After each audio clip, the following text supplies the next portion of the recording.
Bea Bonafé umalis na sa Creamline, off to Akari na. Updated PVL players transfer buzz. Alamin, Coach Roger binigyan ng lifetime work ng SGA, may trabaho si Tatay Roger habang buhay.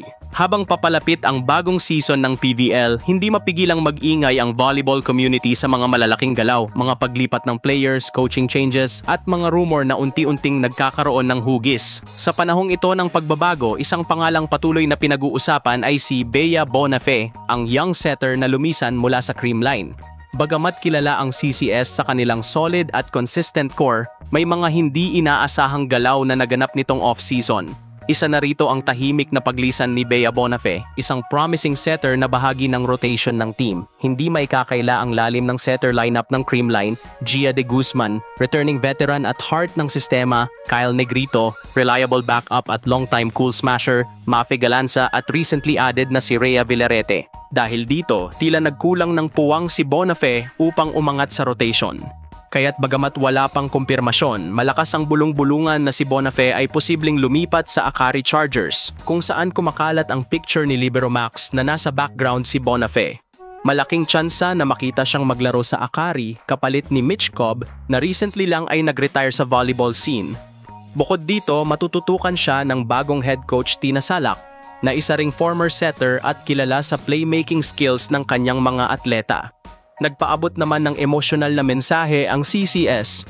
Our hearts go with you as we send our love and good vibes to you, Bea B. Best of luck on your new journey and we will always cherish the moments we've shared. Samantala, isang intriguing moment ang nangyari sa Day 2 ng PVL Rookie Draft. Sa isang ambush interview, nabanggit ni Coach Jerry ng Zeus na, "Medyo kulang kami sa gitna, nawalan kami ng middle blocker." Bagamat hindi diretsong pinangalanan, mabilis na tinukoy ng fans na ang tinutukoy ay si Mitch Gamit. Matagal nang usap-usapan na posibleng umalis na ito mula sa Zeus at ang pahayag ni Coach Yi ay tila kumpirmasyon ng kanyang paglisan. Kung saan siya tutungo ay isa sa mga pinakaaabangang balita sa mga susunod na linggo. Sa NSLED naman, mula sa pagsali ni na Jovs Fernandez at Janelle Delerio at pag-appoint kay G. Gervasio bilang team manager, mukhang patuloy ang pagbuo ng bagong kultura sa NXLED. Ngunit sa likod ng mga bagong muka, napansin din ng fans ang pagkawala ng ilan sa mga dating key players tulad ni na Ann Esguerra at Pia Pelaga sa aktibong roster. Habang isa sa mga pinakamaagang bombang coaching change ngayong off-season ay ang pagpapalit ng Capital One ng kanilang head coach. Matapos ianunsyo si Roger Gorayev bilang inaugural mentor, agad itong napalitan ni Jorge De Brito ang national team coach. Sa kabila ng biglaang pag-alis niya sa Capital One, isang panibagong kabanata ang bumungad para sa multi-titled na coach matapos siyang hirangin bilang lifetime volleyball consultant ng Strong Group Athletics.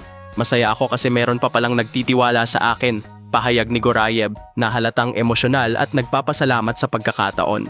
"Sobrang sarap sa feeling kasi hindi ako mawawala sa volleyball. Passion ko talaga magturo ng mga bata, super saya." Ayon sa SGA, suportado ni Frank Lau, ang papel ni Gorayev ay hindi basta-bastang konsultasyon lamang. Sa ilalim ng kanyang gabay ay ang 4 na universidad na kabilang sa programang volleyball ng SGA. University of the Philippines, University of Santo Tomas, College of St. Benilde at Letran. Ang lifetime consultant role ay hindi lamang titulo para kay Gorayev. Ito ay isang simbolo ng patuloy niyang dedikasyon sa pagbabahagi ng kaalaman, sa paghuhubog ng karakter, at sa walang sawang pagtuturo sa susunod na henerasyon ng mga manlalaro. Sa likod ng kanyang mga tagumpay ay ang isang simpleng prinsipyo.